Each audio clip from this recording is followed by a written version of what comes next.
Welcome to Spin and Spill the Tea with MadameNoire, where guests spin the wheel and have to answer a question about whatever topic they land on. Today's guest is the actor, funny man, Christian Keys.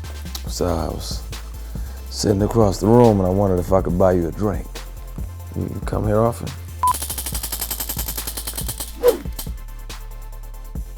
I was adopted twice, and my second adopted family, they always remind me to stay in touch because you never know. Life circumstances come along and you want to be in touch regularly so you can have some communication, so that person can feel you can feel that person. You guys have memories and that person knows they were loved by you and vice versa.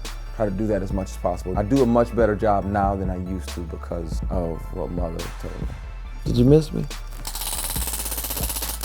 Okay.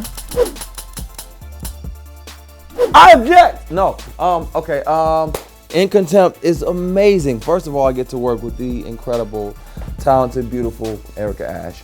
And the cast itself, I think we follow a bunch of bad ASS women who are empowered and courageous enough to be themselves, flaws and all. And we're all attorneys. You know, we're all not only just attorneys, not high-powered, rich attorneys, we're public defenders. As a public defender, we get 125 to 200 cases a week. 200 cases meaning humans. And you got to try to figure out how to discuss the case in 8 to 10 minutes because that's about all they give you. You know, there's so many components that go into that, and In Contempt covers all that. We landed on Wild Card. It's always a possibility that we can always get a little AWOL. We won all the step shows when I was in college. It's a couple other ones. I don't know how much time we got in the show. Because I can stretch out and, I'm sorry, spin it again.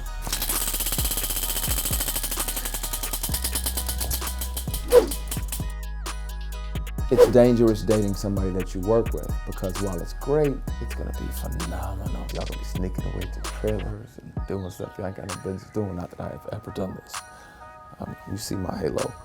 But also, if it goes bad, it's bad. So I don't date people that I'm working with. And then meeting new people, you never know, what people want, why they're really talking to you. I have dating horror stories. You're on TV, are you a millionaire? Actual question on the first date. And I was like, yeah, you know what, cancel the appetizers. Just, you know what, I'll tip you for the water. Date's over. You never know, and it's tough to invest in something when you're always second guessing, but it's gotta be right. The post was, have you ever really been into or had a crush on somebody or really dug somebody and never told them? There was a shot that I didn't take and I wish I would have. And you know what, I texted the person and I said, hey, listen, somebody told me about 6-7 years ago that I wasn't your type. So I listened and I didn't, tell her that I was attracted to her and that I wanted to date her every day that ends with Y, which is every day. But I reached out and that went well, but I'm single. Like I said, I'm not, every day I'm not making an attempt because I'm working and focused on work. It pisses me off, for lack of a better word. One, because in the last 4 years, I've been back there and we always used to pride ourselves on Michigan water being so good. Since 2014, I've drank that water, just being transparent. So who knows, I haven't drank a whole bunch of it, but once it came out, we all stopped. But my family still lives there. That second adopted family that took me in, they still live there. They still have to deal with all that. And we've sent hundreds of thousands of bottles up. I worked with a company in Atlanta, a trucking company, and we shipped truck after truck after truck, and it's just putting a Band-Aid on a problem. If it wasn't for companies donating and literally dropping it off at their homes, they wouldn't have it.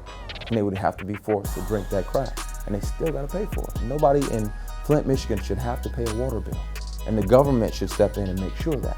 It's poison.